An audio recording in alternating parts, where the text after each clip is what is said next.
Kuzo Zangpula, a very good evening from this beautiful valley of Trashiyangtse.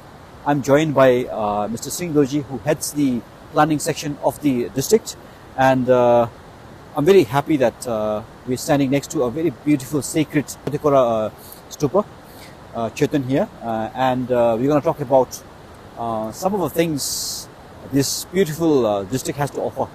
Firstly, thank you for joining this discussion about Trashiyangtse Dzongkhag. My first question to you is, why do people come to Trashiyangtse? Why should they come to Trashiyangtse? Thank you so much, and good evening to all. We formally welcome to this beautiful Trashiyangtse. So to say now, we mention Trashiyangtse as auspicious fortune, particularly when we have this kind of scenarios in Trashiyangtse. So when we talk about why people have to come to Trashiyangtse, Trashiyangtse have a lot more to offer to our people. So for instance, both local and international tourists can hoop in here. For instance, if I mention, when I say local tourists, they can come for a pilgrims, while the international tourists can come here and enjoy the beauty of this valley, and at the same time explore the unexplored natural beauties of Trashiyangtse. So I think the question, why should they come to a particular place? Oftentimes I get the same question. They say this place is beautiful, this place has very unique nature, flora and fauna. So it's kind of confusing for listeners, people who are watching this, to make their mind as to what is it that you're talking about. Can you maybe give us some specific examples of why should people come to Trashiyangtse? Thank you so much. Again, if I say why people need to come to Trashiyangtse, for local tourists, I think we have, so to say, Taksang of East. That is called as the Umbani, where we can have a beautiful, majestic temple on Ifla. How do we get there from Trashiyangtse town? So from there, I think those who wishes to come to Umbani, they don't have to reach to Trashiyangtse. From Teso Gewak, they can have a hike of 3 to 4 hours hike only. But that's part of Trashiyangtse Dzongkhag, right? Exactly, Okay. exactly. What else? And in terms of international tourists, I think main focus is on the Lutlos butterfly, which is country's national butterfly. It's only seen in Bumdiling Gewak. Endemic to. So endemic to, yes. And at the same time, we have a winter roosting places for black-necked crane, which is also endangered.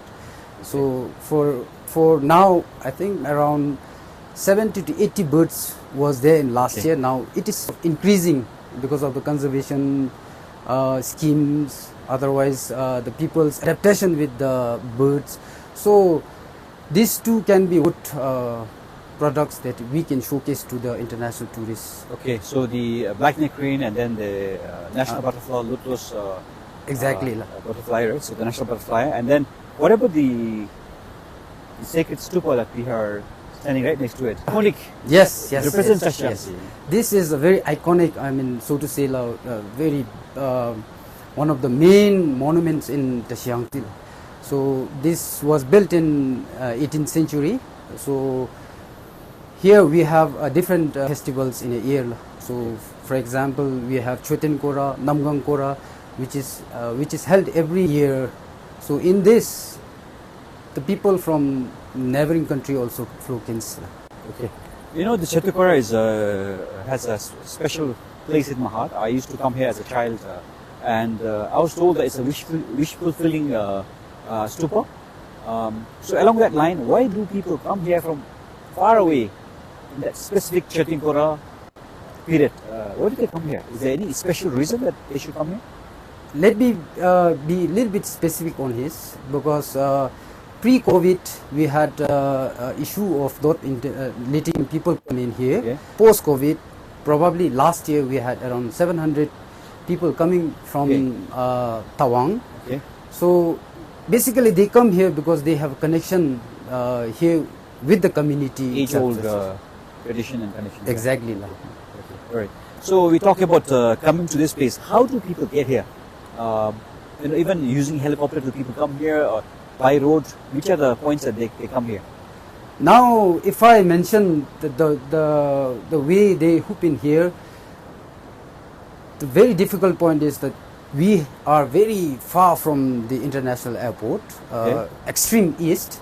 So people, the international tourists. When you say very extreme east, very far from international airport, how many days of driving are you thinking? I think most probably now the routes are good and they take around 2 to 3 days to reach here.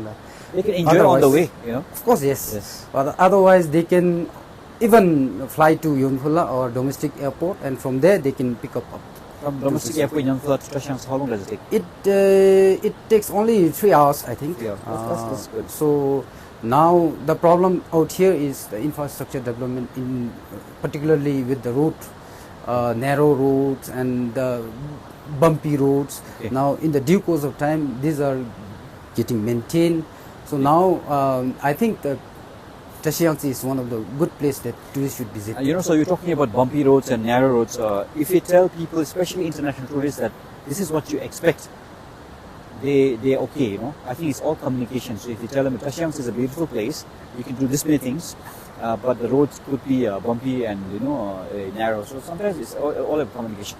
The other question I want to ask you is, where do they stay? What are some of the accommodation choices tourists have?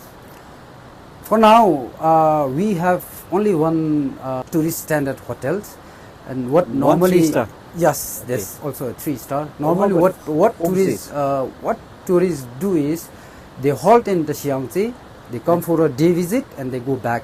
That's not good for you. It's not good for us because little money had been not spent in Trashiyangtse. So this deprives people from Trashiyangtse earning from tourism. So that's why now the way forward we could say is, now with the help from UNDP, Jeff Ecotourism, we are coming up with the Eco Lodge. So where we can accommodate at least 22. Where is this Eco Lodge going to be? This will be built in Bungdaling Gyok, overseeing the roosting areas of this blackneck crane. Do you also have village homestays?